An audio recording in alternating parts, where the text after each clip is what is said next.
Hey guys, my name's Tom and welcome back to the second episode of A Japanese Study Student Reacts to Documentaries About Japan. I recently graduated from the University of East Anglia with a master's degree in interdisciplinary Japanese studies. Today we'll be looking at episode 3 of James May's Our Man in Japan. Believe it or not, everything you're going to see out of the window of this helicopter began life over 900 years ago as a fishing village called Edo. Tokyo did used to be called Edo and the capital of Japan used to be Kyoto. You may have heard of the Edo period, which is when the capital of Japan became Edo, or Tokyo, and it was later renamed to Tokyo after the Western powers came to Japan, and Tokyo is actually an anagram of Kyoto, and Tokyo meaning Eastern capital. Cat cafes like this one have recently started springing up here and there in the West. For a few brief days a year, the cherry trees famously flower, showering parks in Japan everywhere with amazing pink petals. This is a sakura. In Japan, their brief blooming is celebrated as being symbolic of life, beautiful but tragically short. Is that right? Yes, Japan is a land of conformity. We are ostensibly a homogeneous nation with sakura trees everywhere across the nation. So it's something that unites the heart of our people. Yes. So there is a lot to say about homogeneity in Japan, and this is probably the best time to talk about it. I will just say it now, Japan is not a purely homogeneous nation. This is a common myth. Off the bat, without any preliminary information, I could say that Japan is made up of different ethnicities such as the Ainu, the Barakumin, and the Ryukyu Islanders, which is modern-day Okinawa. Moreover, saying that Japan is homogeneous also completely glosses over all of the peoples who migrated to Japan throughout history.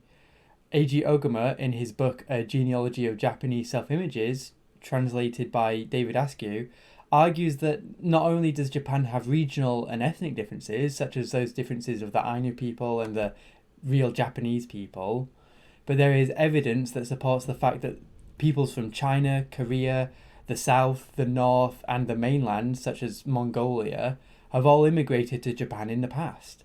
Not only is there archaeological evidence to support this, but this was also one of the main rhetorics of Japan before the end of the Second World War. The two main views of Japanese culture was one of heterogeneity and one of homogeneity.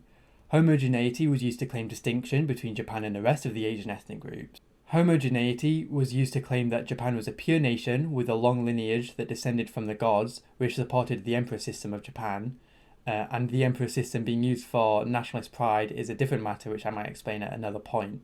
This homogeneity was used to protect Japan from the corruption of Western expansion in the area. On the other hand, and also around about the same time, in order to support Japanese expansionism, many intellectuals and the Japanese government supported the heterogeneous view of Japan, that being that Japan is supported by, and also stems from, a large range of different cultures and ethnicities in Asia.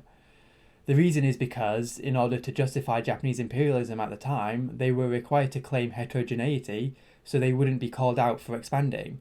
So essentially, to make claim on another country in Asia without receiving proper backlash or rebellion, Japan argued that they all shared the same descendancy, meaning that they all belonged together.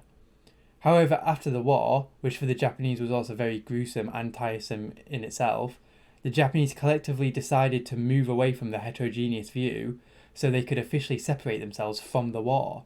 They therefore started to espouse themselves as a homogeneous society, to move away from the Japanese imperialism. This was also made a lot easier because of Japan's victim complex, whereby the emperor was forgiven for his war crimes, and because the Japanese loyally served the emperor, not the government, they too were excused for any guilt for the war. Even now, Japan claims themselves to be homogeneous, yet there are Koreans, Chinese, Southeast Asians, and more living in Japan, and they wouldn't even be able to tell. I remember reading a quote that someone said along the lines of, a Korean living in Japan might look the same, might speak the same, might act the same, but they do not have the same blood as the Japanese. Therefore, meaning they can't properly assimilate into Japanese culture. Yet, if there was no distinguishable difference, then that doesn't really matter. There is a lot more I can speak about on this issue, but to finish this section up, it is a myth that Japan is homogeneous. There is so much evidence to support otherwise. So if anyone says that Japan is a homogeneous society, just ignore them. It's not true. Yes, Japan is more homogeneous than, say, England or America, but in general, it's not a myth. There's plenty of other ethnicities and culture in Japan. Japan is a land of conformity. Karaoke recently experienced something of a renaissance in the West. In Kawasaki City. Kawasaki City is about, 20 kilometers from the center of Tokyo. Yes. And today we have this penis festival.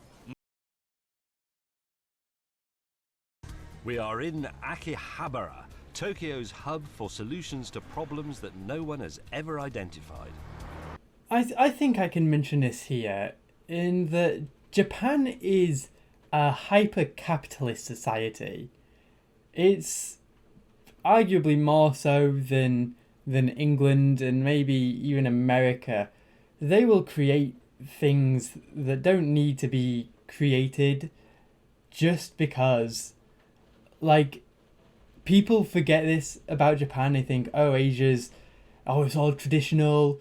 You know, you've got China, and China says it's communist, so everything around it is like that. But no, Japan is just super, super capitalist, and people often tend to forget that. The otaku, which translates roughly as super geek. The difference between super geeks here and in Britain, for example, is that here they're not derided, they are embraced, they are welcomed as a necessary part of the social fabric. And the greatest of all super geeks are, of course, 鉄道マニア or train spotters. train spotters. Yeah. Should I bow at it because it's exceptional? Whoa! It is old style. I'm wrestling with a bit of an inner conflict here because the thing I've always loved about Japan is that it's so Japanese and everything about it is completely Japanese.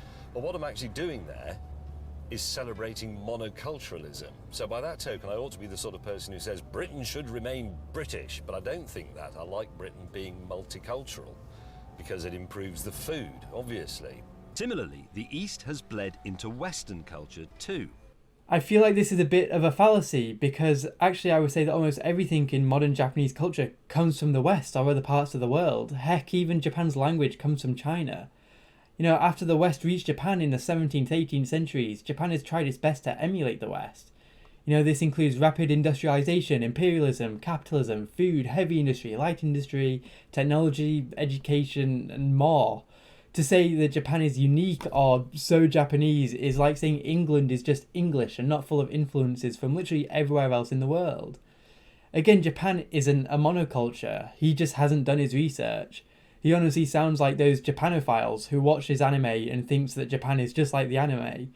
But it's just a narrow-minded view, and of course it's hypocritical to say that it's okay for Japan to be a monoculture but not Britain, for example. Though of course he's wrong in that regard. In fact, some might consider it racist to fetishize a country like this, though that's another discussion for another day. And by the way, I will say that anyone who says that British food isn't good just hasn't had good food, and that's their fault, not the fault of the food.